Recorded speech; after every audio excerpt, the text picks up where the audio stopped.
সত্যি কথা বলতে কি জানেন, বাইকটা যতবার দেখি ততবারই ভালো লাগে। অ্যান্ড আরেকটা কথা কি জানেন, বাইকটা দেখেন কি পরিষ্কার, কি ঝকঝকে তকতকে চকচকে। অ্যান্ড বৃষ্টিতে আমাদের এলাকার অবস্থা তো জানেনি, নিচের অবস্থাটা যদি দেখেন এই চাকার যে কন্ডিশনটা, তাহলে বুঝতে পারবেন যে ভেতরের অবস্থাটা আসলে খুব একটা সুবিধার না, কারণ বের হতে গিয়ে এগুলা ময়লা হয়েছে। অ্যান্ড উপরের অবস্থা এত পরিষ্কার কিভাবে, এখানে গাম লাগলো কোত্থেকে?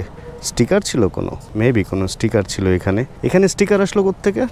এখানে তো স্টিকার আসার কোনো ওয়ে নাই। কেউ মনে হয় কিছু লাগাইছিল, আছে না দুষ্টামি, চুইংগাম যে রাস্তায় অনেক সময় রাখি, দুষ্টামি করে হয়তো দিয়ে দিছে আর কি। যাই হোক, এটাও কোনো বড় সমস্যা না।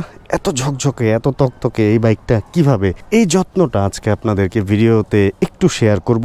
কারণ বৃষ্টি একটু যদিও কমছে, বাট আমাদের এলাকার বৃষ্টি আসলে কমে নাই। ওই যে দোকানের পানি হাবিজাবিতে বাইকের অবস্থা খারাপ হয়। অ্যান্ড মাঝে মধ্যে রাতে গুড়ি একটু বৃষ্টি হয়, অ্যান্ড ওইটার উপর আবার ধুলা পড়ে, বাইকের অবস্থা খুবই খারাপ হয়ে যায়। এত কিছুর পরেও আমার বাইকটা পরিষ্কার, এটা কিভাবে? অ্যান্ড একটা মজার ব্যাপার আপনাদের সাথে শেয়ার করি। এই বাইকটা কেনার পর এখনো পর্যন্ত কিন্তু আমি এই বাইকটাকে একবারও কোনো হাই স্পিডে যে ওয়াশ করে ওইখানে দেই নাই। অ্যান্ড এই বাইকটা এখনো পর্যন্ত সাবান লাগানো হয় নাই। তাহলে এই বাইক এত ক্লিয়ার কিভাবে? একটা বাইকে একবারও ওয়াশ হয় নাই, পানি দিয়ে বলেন, সাবান দিয়ে বলেন, কোনো কিছু দিয়ে। সত্যি এই বাইকে এখনো পর্যন্ত আমি একবারও শ্যাম্পু সাবান কিছুই লাগাই নাই। তাহলে এই বাইক কীভাবে এত পরিষ্কার, এই ব্যাপারটা চলেন তাহলে শেয়ার করি। এর আগে আজকে একটু ইন্ট্রো দিব। Hey everyone, this is Syed Mohammad Iqbal, welcome to my YouTube channel MSI Vlogs। আরে ভাই অনেক দিন ইন্ট্রো দেই না, আজকে ইন্ট্রো দিতে যায় মনে হইলো। সত্যি কথা কি, ক্যামেরার প্রবলেম নিয়েই নিজে থাকে খুব ঝামেলার মধ্যে, যে আসলে কি রেকর্ড হচ্ছে কি হচ্ছে না, এই কি এই না, ওই কি ওই না, সেই কি সেই না, এই ঝামেলা নিয়ে নিজেই খুব ঝামেলার মধ্যে থাকি। এই জন্য ইন্ট্রো তো অনেক দূরের কথা, রেকর্ড যে হচ্ছে এটাই তখন আশীর্বাদ মনে হয়। চলেন এবার একটু আসল কথায় আসি। সেটা হলো, আমার বাসায় একটা সুবিধা আছে, যেহেতু আমাদের বাসা এটা, সেহেতু আমি বাথরুম থেকে একটা মোটামুটি 20-25 ফিট পাইপ আছে, 22 ফিট মেবি, ওটা বাথরুমের কলে লাগায়, ওটা টান দিয়ে এনে বারান্দায় বাইকের মধ্যে আমি পানি দিয়ে দেন হাত দিয়ে, যখন ভিজে যায় তখন হাত দিয়ে এভাবে যে সমস্ত জায়গাগুলো কালার করা উপরের, মানে ধরেন ট্যাঙ্ক, ব্যাক প্যানেল, বা যে ট্যাঙ্কের সাইডের এগুলা, মিটার, সামনের হেড, অ্যান্ড ওই সামনের মাডগার্ড, পেছনের মাডগার্ড, টায়ার হাগার না, ওইখানে হাত দেই না, কারণ ওইখানে মাটি টাটি ময়লা টলা থাকে, তো এই জন্য হাত দেই না। যাই হোক, এই জিনিসগুলো আমি যেটা করি, আমি পরিষ্কার করে ফেলি হাত দিয়ে এভাবে। অ্যান্ড এটাই হচ্ছে আমার সবচেয়ে যেটা মানে বড়, এটার কি বলে, সিক্রেট ওইটা। কারণ আপনার বাইক যখন আপনি বাসায় ফিরবেন, তখন যেই জায়গা থেকে পানিগুলো লাগবে ওটা কাঁচা অবস্থায় থাকবে, তো ওই অবস্থায় যদি ওখানে পানি মেরে দেন, তাহলে দেখবেন যে ওইটা ময়লাটা এমনিতেই পড়ে যাবে, ওইটা আর আপনার অত কষ্ট করতে হবে না। আর আরও ভালো যদি আপনি একটা ওই যে রঙের ব্রাশগুলো আছে না, এরকম চ্যাপটা রঙের ব্রাশগুলো যেগুলো দিয়ে গ্রিল টিল রং করে, ওরকম একটা ব্রাশ কিনে নিতে পারেন। অ্যান্ড ব্রাশের মধ্যে একটু শ্যাম্পু লাগাবেন, একদম একটা 2 টাকার প্যাকেটের শ্যাম্পু ব্রাশের মধ্যে ঢেলে দেবেন, ঢেলে হালকা ভিজা, দেন ওই ভেজা বাইক পুরাটা ব্রাশ করে ফেলবেন, দেখবেন ফেনা হয়ে যাবে। অ্যান্ড তারপর পুরা বাইকটা পরিষ্কার পানি দিয়ে ধুয়ে ফেলবেন। এই লাইনটা মিস হয়ে গেছিল। এরপর একটা শুকনো কাপড় দিয়ে বা ভেজা কাপড় দিয়ে, বা যাই হোক একটা গামছা টাইপের বা একটা মাইক্রোফাইবার, ভেজা অবস্থায় ওটাকে একটু চিপে দেন ওইটা দিয়ে মুছে ফেলবেন বাইকটা। দেখবেন বাইক মানে পুরনো তো হবেই না, রেগুলার এরকম পরিষ্কার থাকবে। এটাই হচ্ছে আমার টেকনিক, শ্যাম্পু দিয়ে যদি করেন। আর আমি এটার মধ্যে এখনও পর্যন্ত শ্যাম্পু লাগাই নাই, কারণ আমার এমন হইতেছে প্রত্যেক দিনই বাসায় ফেরার সময় একটু ওই পানি টানি, বৃষ্টি টিষ্টি কোনো না কোনো কিছু থাকে, তো ভেজা থাকে, তো শ্যাম্পু পর্যন্ত যাইতে হইতেছে না। তারপরেও শ্যাম্পু দিয়ে ওয়াশ করা ভালো। আর MT-15 বাইকটা এমন একটা বাইক, এটার পুরো ব্যাপারটাই এত খোলামেলা যে আসলে এমনিতেই পরিষ্কার করে ফেলা যায়। আর আমি রাস্তা ভুল করছি, আচ্ছা এটাই হলো মেইন রাস্তা।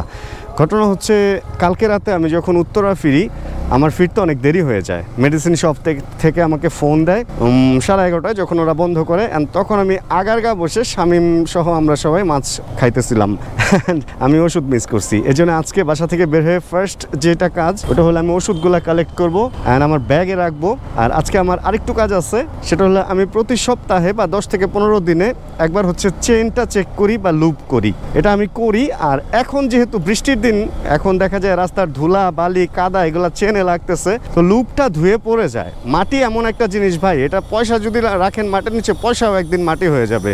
যত শক্ত ধাতুই রাখেন, ওটা একদিন না একদিন পচবেই। তো মাটি হচ্ছে এমন একটা জিনিস, তো ওই যে মাটি চেনে লাগে, তো দেখা যায় লুপটা পড়ে যায়। অ্যান্ড ওই অবস্থায় যদি বাইকটা আপনি রেখে দেন না ধুয়ে, বা ওইগুলা সহ মাটি সহ বা ধুলা সহ, ভেজা ধুলা সহ, তাহলে কি হবে, আপনার চেইন নষ্ট হওয়া শুরু হবে, চেনে মরিচা পড়া শুরু হবে। অ্যান্ড ওই অবস্থা যাতে না হয়, এই জন্য বৃষ্টির দিনে আমি দেখা যায় 3 থেকে 5 দিন মানে সপ্তাহে একদিন বাইকে লুপ করা ট্রাই করি। আগে তো বাসায় লুপ কিনে রাখতাম, বাট এই সমস্ত বাইকগুলো MT-15 R15 যেগুলাতে মেইন স্ট্যান্ড বা ডাবল স্ট্যান্ড নাই, এক সাইড স্ট্যান্ডের উপরে ভরসা, এগুলাতে একটা ঝামেলা কি জানেন, সাইড স্ট্যান্ডে রেখে চেন লুপ করাটা টাফ। এই কারণে দেখা যায় যে আমি একটু অটো কিং বা চোখের সামনে যে দোকান পড়ে, যদি অটো কিং মানে উত্তরায় না থাকি, উত্তরায় থাকলে তো অটো কিংই আমার ওয়ান অ্যান্ড অনলি ভরসা, বাট যদি উত্তরার বাইরে থাকি তাহলে যেটা পাই ওখান থেকে একটু চেন লুপ করে দিই। সেটা গিয়ার অয়েল হোক, সেটা চেন লুপ হোক মানে চেন অয়েল হোক, অথবা সেটা হোক ওই যে ওগুলা ইঞ্জিন অয়েল বা পুরা মোবিল, যা পাই তাই দেই। কারণ হচ্ছে আমার চেনটা তো ঠিক রাখতে হবে। একটা চেন যদি আপনি যত্ন করেন, আপনি ওইটা দিয়ে 22 থেকে 25,000 30,000 পর্যন্ত হয়তো চালাইতে পারবেন, বাট যদি অযত্ন করেন 5 থেকে 10,000-এর মধ্যে চেন দেখবেন যে বাইকের স্মুথনেস হারায় ফেলছে। হয়তো ইঞ্জিন ঠিক থাকবে, ইঞ্জিন অয়েল সময় সময় চেঞ্জ করলে, বাট দেখবেন যে ইঞ্জিন থেকে চাকা পর্যন্ত যে ব্যাপারটা, ওই ব্যাপারটা মানে চেন ড্রাইভ করতে পারবে না ঠিক মতো। ও দেখবেন যে কাঁপতেছে, খ্যাচ আওয়াজ করতেছে, ঝাঁকি দিতেছে, বিভিন্ন রকম ঝামেলায় পড়বেন। তাই আমি বলবো যে আসলে এই মেনটেনেন্সটাও রেগুলার করার জন্য চেইন, এছাড়া আর তেমন কোনো মেনটেনেন্স নাই। কিন্তু দেখেন ইঞ্জিন অয়েল চেঞ্জ করতে হয় আমাদের, যদি সিনথেটিক ইউজ করি 3,000, তারপরে 5,000 6,000 কিলোতে হচ্ছে একটা বাইকের এয়ার ফিল্টার চেঞ্জ করতে হয়। অ্যান্ড রেগুলার চেন লুপ করা আর বাইকটাকে যদি একটু পরিষ্কার রাখেন তাহলেই হয়, এর বাইরে আর তেমন কিছু লাগে না। যাক, মেডিসিন শপের সামনে চলে আসছি, কিন্তু এই মামা একটু সামনে দেন, আমি এই জায়গায় রাখি। জায়গাটা আটকায় রেখে তো লাভ নাই, এই জায়গাটায় রাখি, তাহলে আরেকজন আমার ডান পাশে রাখতে পারবে। এই যে কাদা টাদা, দেখি আজকে যদি পারি পানি মারায় নিব বাইকটার নিচের অংশে। বাবু ভাই আছে কিনা যায় না, ভাই বাইকটা কি চকচক করে,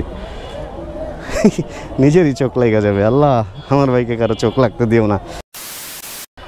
আজকে সন্ধ্যায় তুমি আসবে বলে আমি মনের দুয়ার খুলে রেখেছি। এখানে হলো সব মেয়েদের জিনিসপত্র, মেয়েদের প্রচণ্ড ভিড়, প্রচণ্ড পরিমাণ ভিড়। আর এখানে ড্রেনের পানি বের হয়ে গেছে। আর আমি ওষুধ যেগুলো দরকার ছিলাম ভাবছিলাম 2টা ওষুধ, কিন্তু দেখলাম যে আসলে অনেকগুলো ওষুধ ওই দিন দিতে পারে নাই, বাকিগুলো নিয়ে গেছিলাম। অ্যান্ড এই কয়টা বাকি ছিল, চলেন এগুলো ব্যাগে ভরি। অ্যান্ড দেন বাবু ভাইয়ের আর ফোন দিব না, ওনার শপে যাই দেখি উনি আছে কিনা, থাকলে তো ভালো, না থাকলে চেন লুপ তো করতেই পারবো, কেউ না কেউ তো অবশ্যই আছে। চেন লুপটা করে এখান থেকে দিব একটা দৌড়। ও মা, ইদানিং কি করি জানেন, ক্যামেরা রেকর্ড বন্ধ হয়ে গেল ক্যামেরা অন রাখি, কারণ অন করে অফ করলেই দেখা যায় অনেক সময় সাউন্ড পায় না। অ্যান্ড চাই না যে আমি আমার একটা ভিডিও সাউন্ড ছাড়া মানে অবহেলায় শেষ হয়ে যাক, কারণ অনেক গুরুত্বপূর্ণ কথা অনেক সময় বলে দেখি যে রেকর্ডই হয় না, সাউন্ড এরকমটা হয়। ও মা, এই আপনি কই? ও আচ্ছা আচ্ছা, বাইরে না, আমি আপনার দোকানে, আসবেন কখন? আচ্ছা ঠিক আছে, তাহলে আসলে দেখা হইব নি। আমাদের মধ্যে অনেকেই আছে যারা কাশফুল অনেক পছন্দ করে। কাশফুলের কলি অলরেডি ফেটে গেছে, ফুল মানে মোটামুটি শুরু হয়ে গেছে ফুল। অ্যান্ড ওইদিকে যদি দেখেন তাহলে বুঝতে পারবেন যে কাশফুল আর কাশফুল দিয়া বাড়িতে। যদি কেউ কাশফুল পছন্দ করেন তাহলে ছবি তোলার জন্য চলে আসতে পারেন। আমার ভিডিও 2 দিন পরে আসবে আজকে থেকে, তখন অলরেডি ফুটে যাবে। অ্যান্ড বৃষ্টিতে কাশফুল নষ্ট হওয়ার একটা পসিবিলিটি ছিল, বাট বৃষ্টি মনে হয় আর আসবে না, সেখানে কাশফুল ভালোই থাকবে। আগামী 1 থেকে 1.5 মাস আপনারা কাশফুলের সেই ছবি তুলতে পারবেন, গাছ আরও বড় হবে। এই হলো অবস্থা। অ্যান্ড ওরে কাশফুল দেখে বাইকের একটু দেখাইতে থামছিলাম, সাদা এবং কালা, ভালো লাগতেছে। অ্যান্ড বাইকের চেনে লুপ করে নিছি, লুপ আবার এই যে ছিটতেছে একটু এখানে ওইখানে, দেখেন চাকার মধ্যে ছিটতেছে। কিছু বাইক আছে যেগুলোতে ডিস্ক পর্যন্ত ছিটে, ওইটা আবার পিছনের ব্রেক একটু ঢিল হয়ে যায়, বাট এইটাতে এই প্রবলেমটা নাই। ভালো লাগছে ব্যাপারটা। যাকে এই হলো ব্যাপার। এখন বিকেল টাইমটা এখানে কাটাবো, কাশফুলের মধ্যে একটু ঘাড়বো এদিক ওদিক, কিছু হয়তো খাবো টাবো, তারপরে হয়তো এদিক থেকে বিদায় নিবো আর কি। এই হচ্ছে ব্যাপার। এক কাজ করি, চলেন ছোট্ট একটা রাইড করি, তাহলে ফুল এরিয়াটা একটু ঘুরে দেখা হয়ে যাবে। কারণ এখানে যদি দাঁড়ায় থাকি তাহলে একটা জায়গা দেখতে পারবো, বাট যদি একটু ঘুরি ফিরি তাহলে পুরো জায়গাটা মোটামুটি ঠিকঠাক মতো। চলেন আপনাদেরকেও দেখাই। অ্যান্ড আমি পেছনে যে জায়গা দিয়ে আসছি ওই জায়গায় আরো অনেক বেশি কাশফুল ছিল। আর ও হ্যাঁ, আরে বড়ই গাছ আছে রে, শীতের দিনে আসতে হবে। আরে অনেক বড়ই গাছ, এটা ওটা পিছনে 2টা, এই রোডে আমি আরো বড়ই গাছ দেখছি, অনেক বড়ই গাছ আছে। সেই না ব্যাপারটা, কালা এডিতে বড়ই ধরে না শীতে। ভিতরেও অনেক কাশফুলের গাছ আছে। চলেন আমরা এদিক দিয়ে হচ্ছে একটু মিরপুর DHS-এর ওই দিক দিয়ে বের হবো। তো যাওয়ার পথে হয়তো আর খুব একটা কাশফুল চোখে না পড়লেও এর সামনে একটা দ্বীপ আছে, ওই দ্বীপটা হলো ফুল কাশফুলের দ্বীপ। ভাই যে সুন্দর লাগে, এখন রং গেলে আপনাদেরকে দেখাইতে পারতাম, বাট রং গেলে আবার ব্যাপারটা রং হয়ে যাবে। যাক, ওই যে ওই পারে একটা দ্বীপ আছে যেখানে সূর্যমুখীর চাষও হয়েছিল গত সিজনে। আপনারা চাইলে আসতে পারেন, একদম একটা ঝিলের মাঝখানে দ্বীপটা, বেশ সুন্দর লাগে। মেট্রো রেল থেকে মানে খুবই সুন্দর লাগে, এখান থেকেও কিছুটা দেখা যাইতেছে। আমরা একটা শ্যুটও করছিলাম ড্রোন টোন উড়ায় অনেকদিন আগে। অ্যান্ড যেটা বলতেছি যে এটা কি আগুন ধরে গেছিল? আই হায়, এ কি অবস্থা! এটা কি অ্যাক্সিডেন্ট হয়েছে নাকি? মানে আজকালের মধ্যে?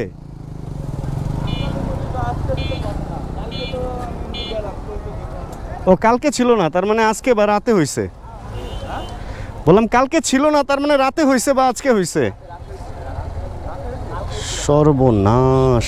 সিএনজি, হ্যাঁ পিছনে সিএনজি তো পিছনে, হয়তো বা সিএনজি থেকে এই কাহিনীটা হয়েছে। আচ্ছা, এখানে আমরা জ্যাম না বাঁধাই, কি একটা দুরবস্থা দেখছেন? ও মা রে মা, কোনো কথা! একটা গাড়ি এরকম রাস্তার মধ্যে পুরাটা জয়লা টয়লা একাকার। যাক ভাই, আমি একটু এখানে সময় দিব, তো ভিডিও থেকে এখানে বিদায় নেই। হোপ রাখতেছি ভিডিওটা আপনাদের ভালো লাগলেও লাস্টে এসে ভালো লাগে নাই, কারণ একটা গাড়ির দুর্বিষহ অবস্থা হয়ে গেল। অ্যান্ড যেটা বলতেছিলাম, তাহলে শেষ করি আজকের এই ভিডিও। আর যদি ভিডিওতে কোনো কিছু ভালো লাগে একটা লাইক দিয়ে দিন, একটা ভিডিওতে যদি কোনো কিছু ভালো লাগে একটা লাইক দিয়ে দিন, কথা উল্টাপাল্টা হয়ে যায়। চ্যানেলে নতুন হলে প্লিজ সাবস্ক্রাইব করে হয়ে যায় আমাদের ফ্যামিলি মেম্বার। আর জানাবেন কে কোন জায়গা থেকে ভিডিও দেখছেন। যতক্ষণ পরবর্তী ভিডিও নিয়ে আমি আসতেছি, ততক্ষণ ইনশাআল্লাহ আমরা সবাই ভালো থাকবো, সুস্থ থাকবো, অ্যান্ড সবাই সাবধানে থাকবো, এরকম ঘটনা যাতে আর কারোর সাথে না হয়। টাটা বাই বাই, আল্লাহ হাফেজ and chill bro. Check the mic and make sure it sound right, boys.